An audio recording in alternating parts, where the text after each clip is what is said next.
So OpenAI dropped its Brainiac Duo O3 and O4 Mini, plus the slick codec CLI.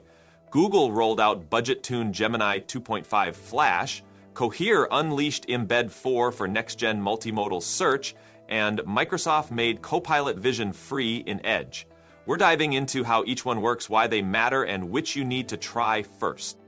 So first up, OpenAI just unveiled O3 and O4 Mini. Now, if you've been using ChatGPT, you might have noticed that sometimes it really feels like it's thinking longer before it speaks, and that's by design. O3 is their most powerful reasoning model yet.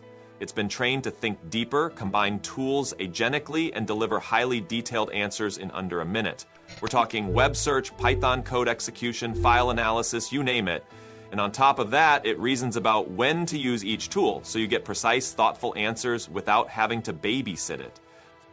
The step change shows up all over the benchmarks. For complex math problems like the AIME, O4 Mini, despite being smaller and cheaper, hits 99.5% pass at 1 on the 2025 exam when it's got Python access, and 100% consensus at 8.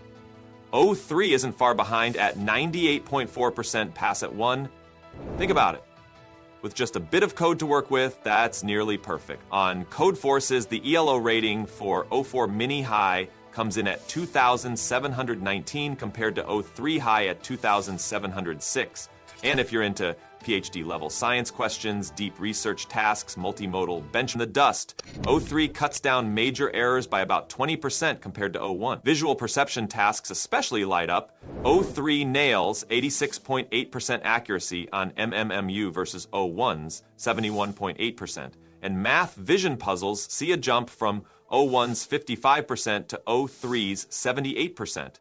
What's really wild is the agentic capabilities. Imagine asking, how will summer energy usage in California compare to last year? And watching the model chain together a web search, fetch public utility data, write Python to forecast usage, generate a graph, then explain the key images, rotating and zooming them as needed. Talk about next level. Under the hood, OpenAI scaled up the reinforcement learning compute by an order of magnitude, and they retraced that scaling path for inference time reasoning.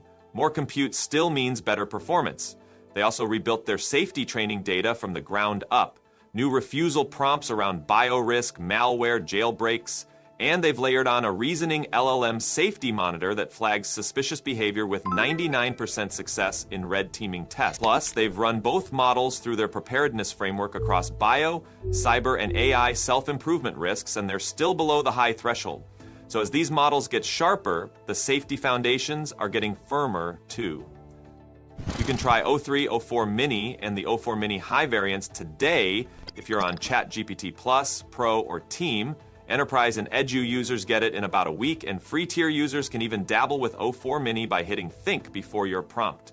Developers can call them via the Chat Completions API and Responses API, complete with reasoning summaries, and soon-to-come built-in tools like Web Search and Code Interpreter. And just when you think you've got it all, OpenAI drops Codec CLI, a minimalist coding agent you run locally.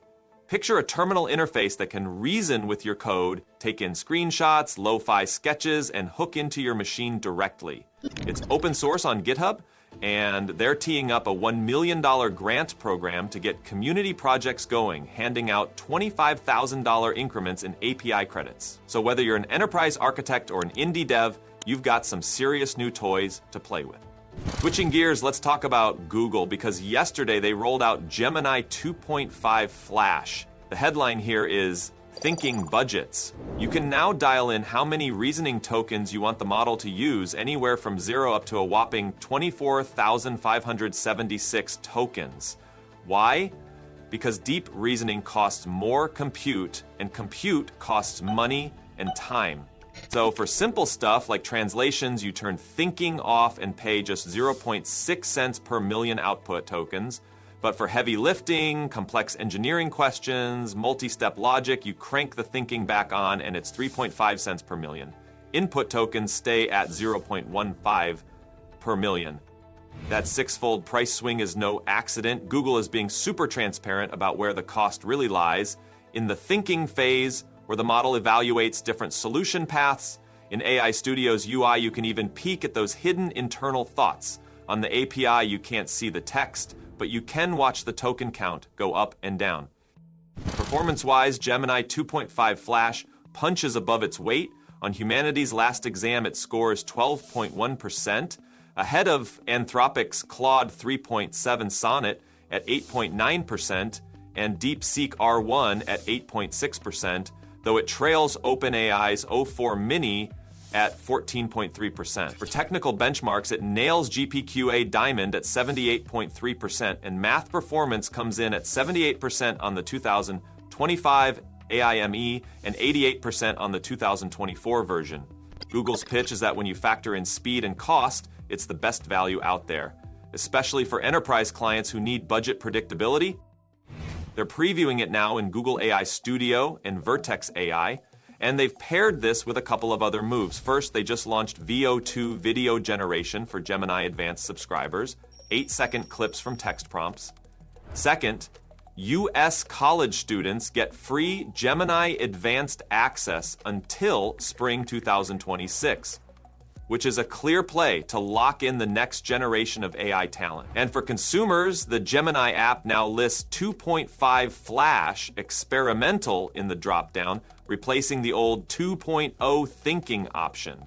It's Google's way of gathering feedback from real users while they fine-tune things before general availability. Now, speaking of enterprise, Cohere just brought out Embed 4, a multimodal search engine that aims to be the foundation for any agentic AI app doing retrieval-augmented generation. You know how enterprises wrestle with PDFs full of charts, tables, code snippets, and embedded images? Embed 4 lets you index up to 128K tokens of that, roughly a 200-page annual report, in one go, without splitting it up. It's multilingual out of the box with support for over 100 languages, including Arabic, Japanese, Korean, French, you name it, and it's tuned for regulated industries, finance, healthcare, manufacturing, so it gets investor presentations, clinical trial reports, product spec docs, repair guides, you get the picture. The embed vectors come compressed, binary, INT 8, even FP32, so you can shrink your storage footprint by up to 83% and still hit top quartile NDCG at 10 scores. Customers are already seeing big gains. Hunt Club said they saw a 47% relative accuracy boost over Embed 3 when searching complex candidate profiles. Agora, an AI-powered shopping engine, said their product search got way better at surfacing the right items from tens of thousands of stores. And because it's robust to real-world noise, scan docs, handwriting, landscape pages, it slashes the need for those hacky pre-processing pipelines that always break on weird PDFs. Embed 4 is live now on Cohere's own platform, and you can spin it up in Microsoft Azure AI Foundry, Amazon SageMaker, or even privately on-prem in a VPC.